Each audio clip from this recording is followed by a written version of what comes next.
नमस्कार साथियों। कल से मेरे खिलाफ एक स्क्रिप्टेड कैंपेन चलाया जा रहा है।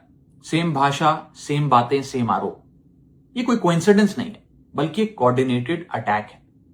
पहले मैंने सोचा कि मुझे इसका जवाब नहीं देना चाहिए। फिर लगा कि कहीं एक झूठ को 100 बार बोला जाए तो कुछ लोग मान ना लें, इसलिए मैंने सोचा कि जवाब दूं। आम आदमी पार्टी ने 3 आरोप लगाते हुए यह कहा कि इन 3 आरोपों की वजह से हम राघव चड्ढा को पार्लियामेंट में बोलने का मौका नहीं देंगे। राघव चड्ढा के पार्लियामेंट में बोलने पर रोक इसलिए लगाई गई क्योंकि उन्होंने ये 3 गलतियां करी। मैं एक एक करके इन तीनों पर आपसे बात करना चाहूंगा। पहला आरोप कि जब ऑपोजिशन पार्लियामेंट से वॉकआउट करता है, सदन से वॉकआउट करता है, तो राघव चड्ढा वहीं बैठे रहते हैं, वो वॉकआउट नहीं करते। यह सरासर झूठ है, सफेद झूठ। मैं चुनौती देता हूं, एक इंस्टेंस, एक दिन ऐसा बताइए जब ऑपोजिशन ने वॉकआउट किया हो और मैंने उनका साथ ना दिया हो, मैं साथ में वॉकआउट नहीं किया हो। और पार्लियामेंट में तो हर जगह सीसीटीवी कैमरा है, आप सीसीटीवी कैमरा निकाल कर दिखा दीजिए, दूध का दूध और पानी का पानी हो जाएगा। दूसरा आरोप लगाया कि राघव चड्ढा ने चीफ इलेक्शन कमिश्नर के इंपीचमेंट मोशन पर, यानी कि मुख्य चुनाव आयुक्त को हटाने वाली जो याचिका थी, उस पर साइन करने से मना कर दी। दूसरा सफेद झूठ। ना मुझे आम आदमी पार्टी के किसी भी नेता ने इस मोशन पर साइन करने के लिए कहा, ना औपचारिक तौर पर कहा, ना अनौपचारिक तौर पर कहा।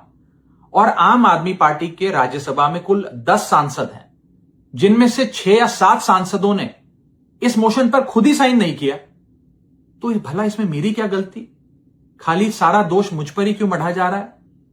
और इस मोशन के लिए राज्यसभा में कुल 50 सिग्नेचर चाहिए होते हैं, यानी कि 105 विपक्षी सांसदों में से मात्र 50 सिग्नेचर से ये याचिका पूरी हो जाती। तो इतना शोर क्यों? और तीसरा आरोप जो मुझ पर लगाया गया वो ये था कि राघव चड्ढा डर गए हैं और इसलिए वो बेकार मुद्दे उठाते हैं। पहली बात मैं बता दूं कि मैं पार्लियामेंट में शोर मचाने, चीखने, चिल्लाने, माइक तोड़ने या गाली देने नहीं गया।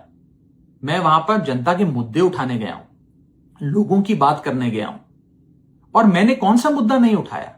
मैंने जीएसटी से लेकर इनकम टैक्स की बात करी, पंजाब के पानी से लेकर दिल्ली की हवा का मुद्दा उठाया, हमारे सरकारी स्कूलों की हालत से लेकर कैसे पब्लिक हेल्थ केयर इंस्टीट्यूशंस को मजबूत किया जाए, इंडियन रेलवेज में जो पैसेंजर्स ट्रैवल करते हैं उनकी समस्याएं रखी, यहां तक कि मेंस्ट्रुअल हेल्थ, एक ऐसा मुद्दा जिसके बारे में लोग बात करने से कतराते हैं, वो बातें तक रखी। बेरोजगारी से लेकर महंगाई तक तमाम मुद्दे उठाए। आप मेरे 4 साल का पार्लियामेंट का ट्रैक रिकॉर्ड उठाकर देख लीजिए। और मैं पार्लियामेंट में इंपैक्ट क्रिएट करने गया हूं, मैं पार्लियामेंट में रकस क्रिएट करने नहीं गया।